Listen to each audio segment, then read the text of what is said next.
Welcome back नाजरीन। और अब बात करेंगे थैलेसीमिया की बीमारी के हवाले से। थैलेसीमिया पर काम करने वाली एनजीओज़ को ये क्रेडिट मैं देना चाहता हूँ और ज़रूर देना चाहिए कि उनकी लगातार कोशिशों और काविशों की वजह से अब अल्हम्दुलिल्लाह इतना हो गया कि लोग थैलेसीमिया के नाम से वाकिफ़ हो गए और उन्हें बहुत हद तक ये पता चलना शुरू हो गया कि थैलेसीमिया की बीमारी में जो मुतासरा बच्चे होते हैं उन्हें उनकी तवज्जो और मदद की ज़रूरत होती है।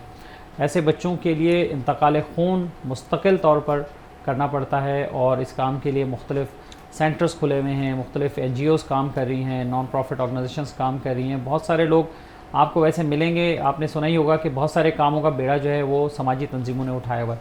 उसमें वो लोग शामिल होते हैं जो दर्द दिल रखते हैं। बहुत सारे वो लोग ग्रुप एक ऐसा मिल जाता है कि जो लोगों की खिदमत करना चाहते हैं, इंसानियत की खिदमत करना चाहते हैं।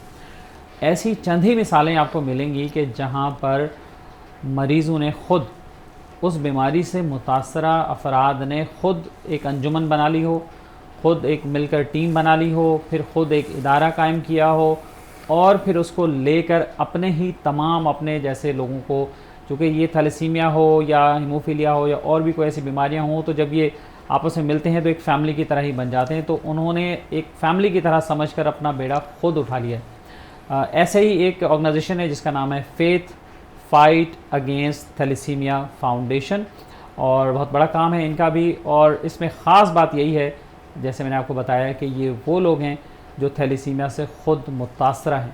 तो वो लोग जो थैलेसीमिया से मुतासरा हैं और उनके अहल खाना जो उनके साथ हैं, तो उन लोगों ने ये प्लेटफॉर्म बनाया है और थैलेसीमिया के लोगों को फैसिलिटेट कर रहे हैं, इलाज में मावनत कर रहे हैं, समाजी तौर पर उनको मजबूत करने के लिए बहुत सारा काम कर रहे हैं।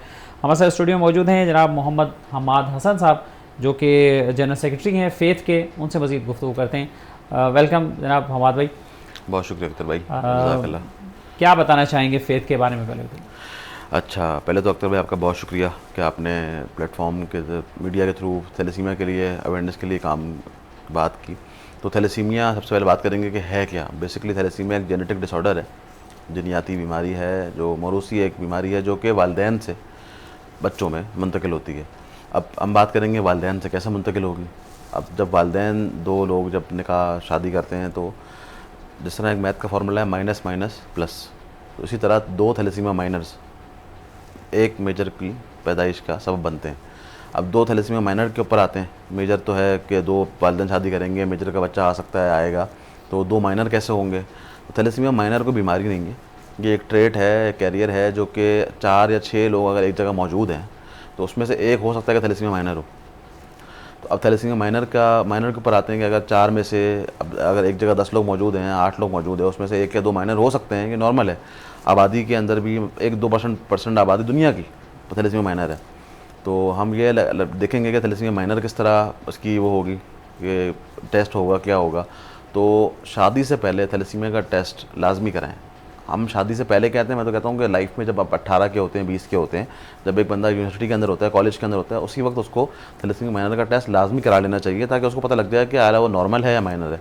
अब नॉर्मल के ऊपर आते हैं तो वो कहेंगे कि नॉर्मल या माइनर क्यों डिफ्रेंशिएट कर रहे हैं। मतलब ये कुछ ऐसी चीज़ है कि जैसे हम कहते हैं कि यार ब्लड ग्रुप लाजमी करा लें, लाजमी करा लेंगे, आपका ब्लड ग्रुप क्या है। तो इस तरह रूटीन के हम 6 महीने या साल में अपने टेस्ट कराते हैं, तो उसके अंदर थैलेसीमिया माइनर का भी टेस्ट HB इलेक्ट्रोफोरेसिस लाजमी करा लें। और एक दफ़ा किसी का माइनस हो गया लाइफ में तो फिर वो माइनस ही रहता है। जी, वो माइनर ही रहेगा। और माइनर होना कोई बीमारी या कोई अल्लाह ना करे कोई गलत चीज़ नहीं है। सिर्फ उसको ये एहतियात करनी है कि जब वो निकाह कर रहा है, शादी कर रहा है, तो अगर वो माइनर है तो वो अपनी जो भी उसकी शरीक हयात होने वाली है उनका भी टेस्ट करा ले। और अगर वो नॉर्मल है तो उसको उनका ना भी कराया तो मसला नहीं है। अगर वो माइनर होती भी हैं तो कुछ मसला नहीं होगा। अगर लेकिन दोनों माइनर होते हैं, अगर उसने अपना टेस्ट कराया हुआ है मेल ने, और अगर मेल पॉजिटिव है तो फिर फीमेल का भी लाजमी होना चाहिए ना, ताकि वो भी ऐसा ना हो कि अनजाने में वो भी थैलेसीमिया माइनर है तो आप लाजमी उसका भी कराएं, क्योंकि फिर हर प्रेगनेंसी के अंदर 25% चांसेस होंगे कि थैलेसीमिया मेजर हो। 4 में से 1 भी हो सकता है, अभी तो अल्लाह की कुदरत है। 4 में से 4 भी हो सकते हैं, 4 में से 1 भी ना हो। ये मिसाल है कि अगर वैसे, लेकिन 25% हर प्रेगनेंसी के अंदर चांसेस होंगे माइनर के अंदर कि वो थैलेसीमिया मेजर का बच्चा पैदा कर सकते हैं। अच्छा, ये बताइए कि फेथ कब, इसका क़याम कब हुआ फेथ का? अच्छा, फेथ बेसिकली क़याम तो 2003 में हुआ, लेकिन उससे पहले लेट 70s से और अर्ली 80s से ही जो प्रेसिडेंट हैं अभी आयशा महमूद, उनके वालिद वो अपने लिए उनके 2-3 बच्चे थैलेसीमिया मेजर थे, तो उनके लिए उस ज़माने से काम कर रहे थे 1970s 80s से ब्लड कैंप लगाना, क्योंकि जब उनके घर में खुद 3 बच्चे थे थैलेसीमिया के, तो उनको खुद कैंपिंग करनी पड़ती थी प्रॉपर ब्लड के लिए। पूरे महीने में 3 से 3 आप लगा लें, अगर महीने में तीनों को 3-3 बोतलें लग रही हैं, 2 भी लग रही हैं, तो महीने की कितनी हो गई। तो वो खुद कैंप्स लगाते थे कम्युनिटी के अंदर, और उस टाइम से फेथ का फिर आगाज़ हुआ। फिर प्रॉपर 2003 में इसकी बाकायदा तौर पे एक तंजीम के तौर पे इसको स्टार्ट किया गया, और अब अल्हम्दुलिल्लाह फेथ एक फलाही इदारा है, एक NGO है। तो क्या खिदमत हैं आपकी, कहाँ सेंटर है, कहाँ सर्व कर रहे हैं आप? अच्छा, अभी रिसेंटली हमने थैलेसीमिया सेंटर भी एक छोटा सा कायम कर लिया है अल्हम्दुलिल्लाह, जहाँ पे 150 से ज़्यादा बच्चे रजिस्टर्ड हैं, और उनको free of cost blood transfusion सारी चीज़ें अल्हम्दुलिल्लाह हम दे रहे हैं। मेन शहर के दिल में हमने सेंटर कायम किया है, कैपरे सिनेमा की बैक साइड पे।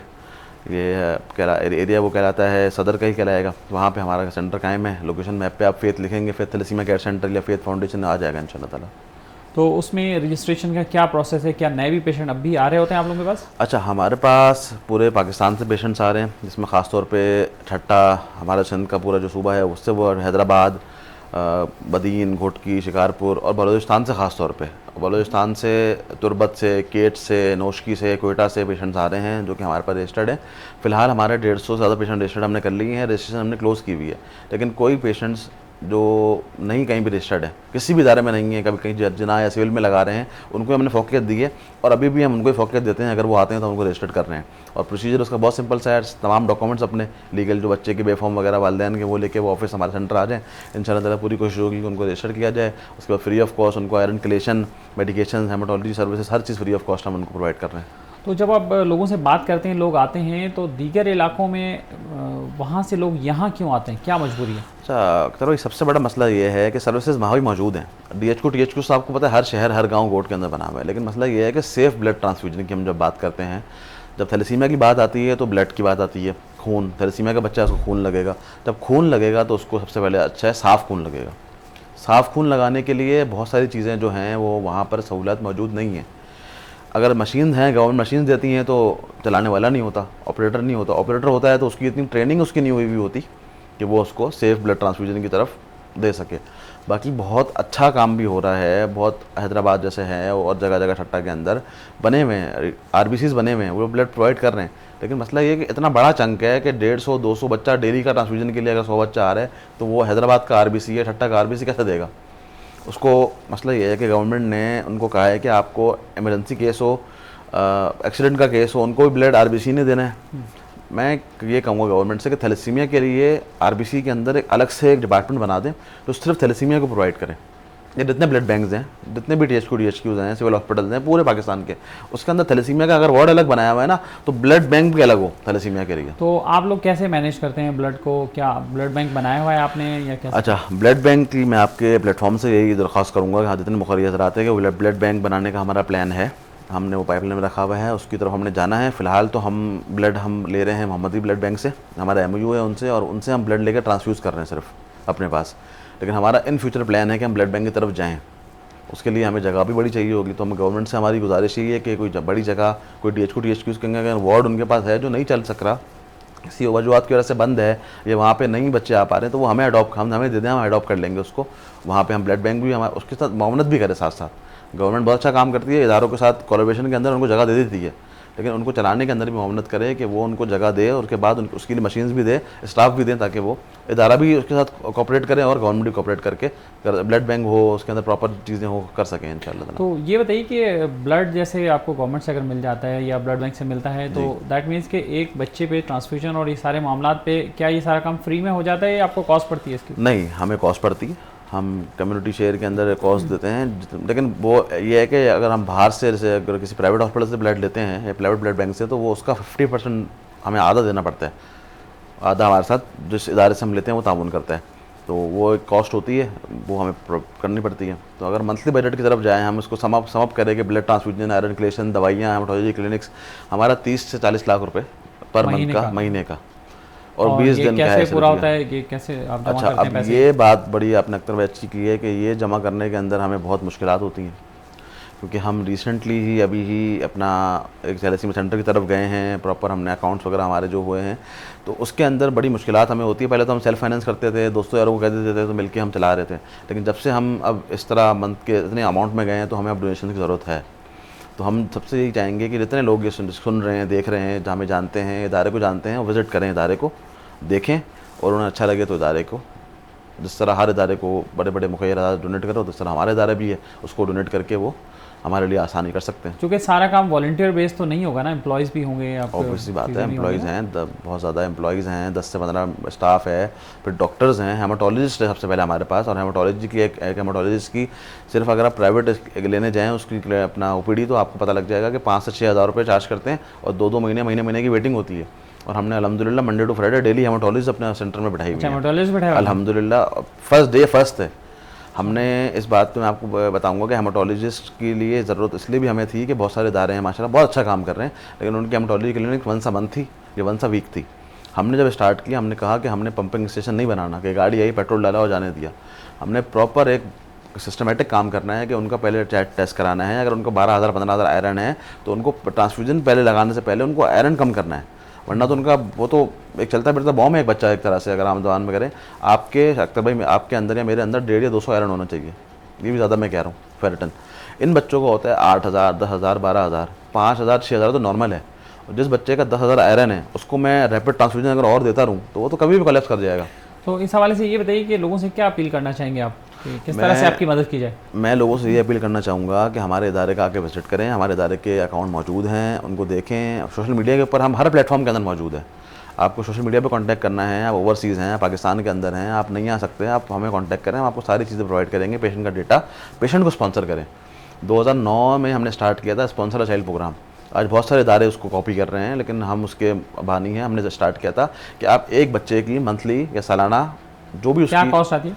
एक बच्चे की मिनिमम 20 से 30 हज़ार एक बच्चे की कॉस्ट पर मंथ। ये बढ़ती भी है, अगर आयरन कलेक्शन भी लगाएं और ट्रांसफ्यूजन भी लगाएं, उसकी दवाइयाँ भी लगाएं, तो ये 40-50 तक भी चली जाती है, क्योंकि डिस्फ्लोर इंजेक्शन हो गए, आयरन कलेक्शन की दवाइयाँ बहुत महंगी हैं, और वो फ्री ऑफ कॉस्ट देना हमारे लिए बड़ी मुश्किल हो जाती है। तो ये बताइए कि इस काम में अब तक हुकूमत की तरफ से या और इदारों की तरफ से, लोकल ऑर्गेनाइजेशन या इंटरनेशनल ऑर्गेनाइजेशन वगैरह से किसी ने आपने कांटेक्ट किया है, या वो आपको कोई मदद कर रहे हैं इस वक्त? फ़िलहाल तो हम किसी के साथ ऑन बोर्ड नहीं है, लेकिन ये है कि हमने कांटेक्ट बहुत से इदारों से किया है। हम गवर्नमेंट के साथ भी इंशाल्लाह, सिंध गवर्नमेंट से भी हम अपील भी कर रहे हैं। अभी इंशाल्लाह ताला हम उनकी तरफ जाएंगे भी, उनसे डिस्कस भी करेंगे, ग्रांट की तरफ भी जाएंगे। सारी चीज़ें हमने पाइपलाइन में रखी हुई हैं, लेकिन फ़िलहाल तो हम डोनर्स जो हैं, जो मुकेल हज़रात हैं, उनकी डोनेशंस के ऊपर ही इसको अभी है। लेकिन इंशाल्लाह ताला हमारा फ्यूचर प्लान है कि हम ग्रांट की तरफ और इन चीज़ों की तरफ जाएँ, ताकि तमाम बच्चों के लिए मज़ीद आसानी हो सके।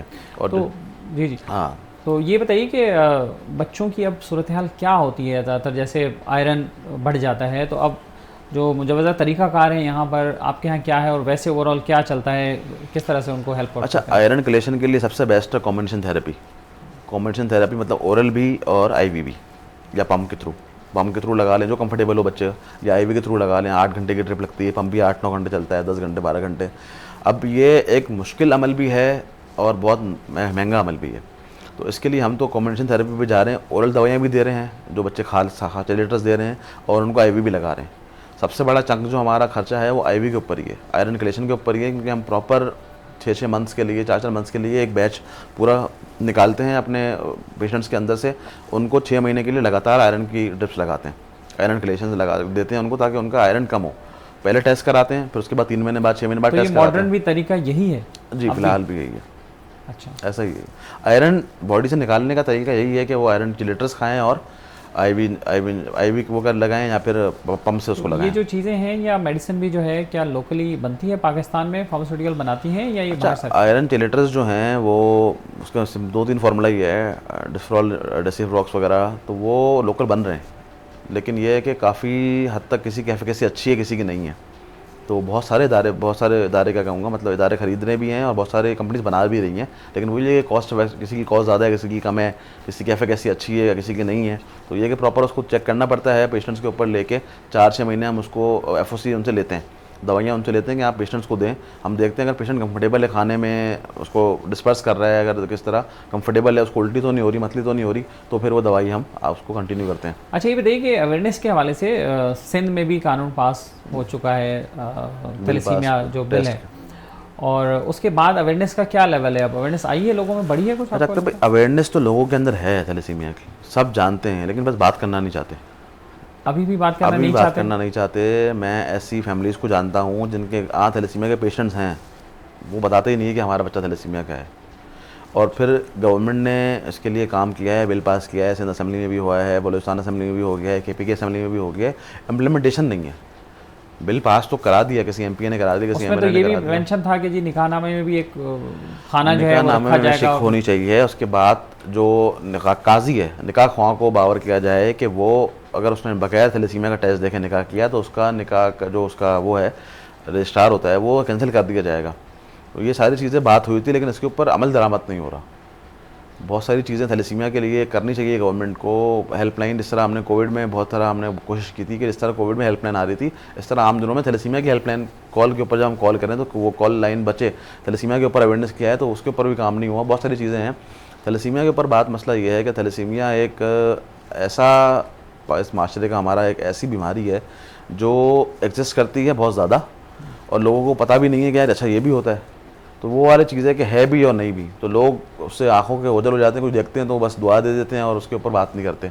माइनर टेस्ट कराने के ऊपर कितने लोग नहीं टेस्ट कराते हैं। अरे भाई आप तो मेल हो, आप करा लो, मर्द करा ले। ख़वातीन, हम ख़वातीन को कहते हैं कि आप शादी से पहले कराएं तो वो कहते हैं कि नहीं, शादियों के मसले हो जाएंगे। चलें, ये चीज़ें हैं हमारे माशरे में एग्जिस्ट करती हैं, ट्राइबल चीज़ें हैं, सब कुछ है। लेकिन अगर आप टेस्ट कराएंगे तो आपके लिए आसानी होगी ना। आगे आने वाली नस्ल को हम कैसे बचाएंगे जब हम खुद अपने आप को नहीं बचा रहे। तो ये इसके ऊपर बड़ी तो ये मुश्किलात अवेयरनेस हैं। के ऊपर आप भी काम कर रहे हैं? बिल्कुल, अवेयरनेस के ऊपर हम बहुत काम कर रहे हैं। AI की मदद से अभी हमने अपना कैंपेन स्टार्ट की है। अपने AI का आजकल दौर है तो AI से हमने भी कैंपेन स्टार्ट किया अवेयरनेस के ऊपर ही। हम प्रॉपर वीडियोस बना रहे हैं, AI की सोशल मीडिया के ऊपर पोस्ट कर रहे हैं, उनको व्हाट्सएप ग्रुप्स के अंदर हर जगह हमने उसको अपलोड किया हुआ है कि आप थैलेसीमिया, शादी से पहले थैलेसीमिया का टेस्ट कराएं, इन मरीज़ों को देखें कि ये सारी ज़िंदगी। ऐसा थैलेसीमिया एक वायद बीमारी है कि जो कैंसर जिस तरह है ना, अगर पहला स्टेज है, सेकंड स्टेज है तो वो रिकवर हो जाता है, इंसान रिवर्स आ जाता है, या एक हद तक आखिरी स्टेज भी हो तो काफ़ी जगहों पे उसकी चलती रहती है कीमो, वो बेहतर हो जाता है। कुछ साल बाद हो सकता है कि वो बच भी जाए। थैलेसीमिया ऐसा है कि इसका इलाज तो है, छोटी एज के अंदर या आप ट्रांसप्लांट करा लें, आजकल जीन थेरेपी है, लेकिन वो बहुत महंगा है। उस इलाज का तो पॉसिबिलिटी नहीं है किसी आम इंसान के लिए कराना। तो सिर्फ ब्लड ट्रांसफ्यूजन इसका वाहिद इलाज है जो पूरा साल, पूरी ज़िंदगी चलना है। जब तक बच्चा हयात है, जब तक उसको अल्लाह ताला ने हयाती दी है, वो ज़िंदा रहेगा और जब तक उसको ब्लड ट्रांसफ्यूजन होना है।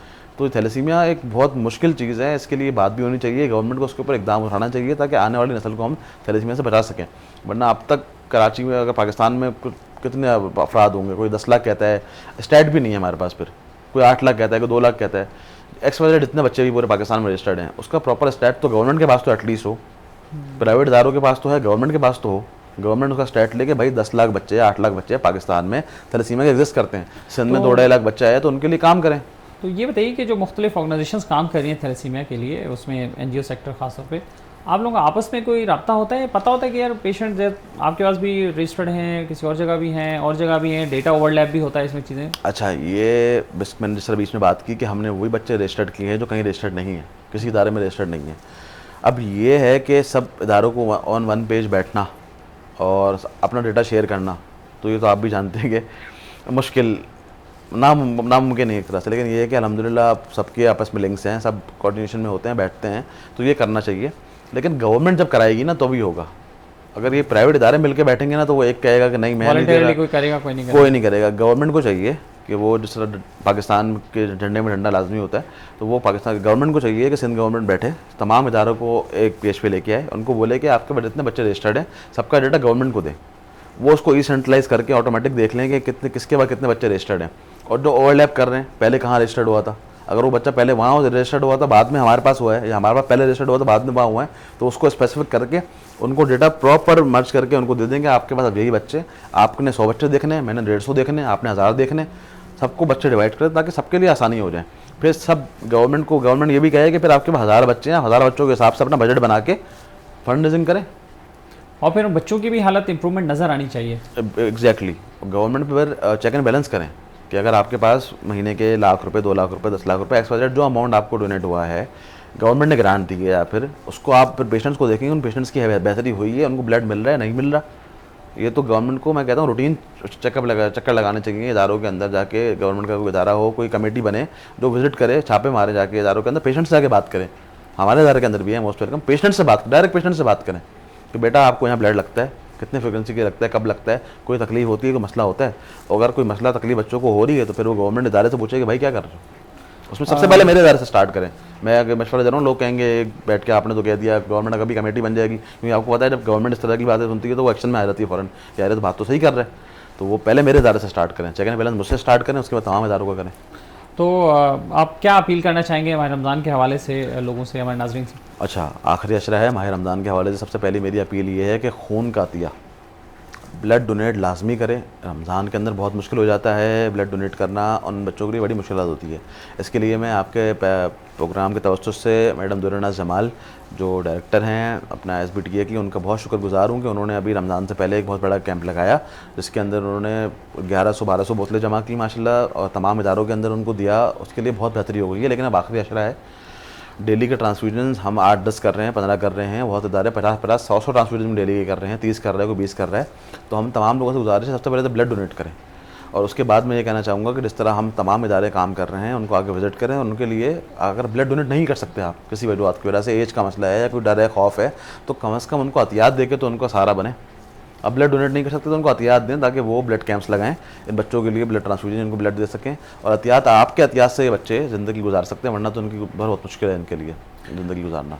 बहुत शुक्रिया आपका, बहुत शुक्रिया, आप हमारे साथ शरीक हुए और फेथ के हवाले से भी बात की, थैलेसीमिया की बीमारी के हवाले से भी नाज़रीन गुफ्तगू हुई। और अगर आप भी किसी इशू की तरफ नाज़रीन निशानदेही करना चाहते हैं और आप चाहते हैं कि हम उस पर बात करें, या आप कोई ऐसा काम कर रहे हैं जिसे आप हाईलाइट करना चाहते हैं और लोगों को बताना चाहते हैं, तो आप हमसे रब्ता कर सकते हैं। इसके साथ ही अपने मेज़बान अख्तर शाहीन रिंद को आज के हेल्थ मैटर से इजाज़त दीजिए। अपना ख्याल रखिएगा। अल्लाह हाफ़िज़।